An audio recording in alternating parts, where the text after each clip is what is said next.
தமிழக மின் வாரியத்தை துண்டு துண்டாக பிரிப்பதற்கு எதிர்ப்பு தெரிவித்து அத்திப்பட்டு அனல் மின் நிலைய வாயிலில் மின்வாரிய தொழிலாளர்கள் கண்டன ஆர்ப்பாட்டத்தில் ஈடுபட்டனர். தமிழக மின் வாரியம், மின் உற்பத்தி மற்றும் பகிர்மான கழகம், மின் தொடரமைப்பு கழகம் என பல பிரிவுகளாக செயல்படுத்தப்பட்டு வரும் நிலையில் தற்போது மீண்டும் 3 பிரிவுகளை ஏற்படுத்த விடிய அரசின் மின் வாரியம் நடவடிக்கை மேற்கொண்டுள்ளது. இதற்கு எதிர்ப்பு தெரிவித்து திருவள்ளூர் மாவட்டம் அத்திப்பட்டு அனல் மின் நிலையம் முன்பு மின்வாரிய தொழிலாளர்கள் கண்டன ஆர்ப்பாட்டத்தில் ஈடுபட்டனர். மின்சார வாரியத்தை மேலும் பிரிப்பதால் தொழிலாளர்களின் அனைத்து சலுகைகளும் உரிமைகளும் பறிபோகும் அபாயம் உள்ளதாக குற்றம் சாட்டியுள்ளனர்.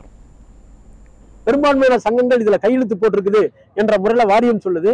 ஆனால் இதுல ஓய்வு பெற்ற ஊழியர்களுக்கும் ஓய்வு பெற ஊழியர்களுக்கும் எதிர்காலத்துல மின்சார வாரியத்துல பணியாற்றி கொண்டிருக்கின்ற, குறிப்பாக 1/4/2003க்கு பின்னாடி பணியாற்றுகின்ற ஊழியர்களுடைய பென்ஷன் போன்ற விஷயங்கள் எல்லாம் கேள்விக்குறியாக இருக்குது.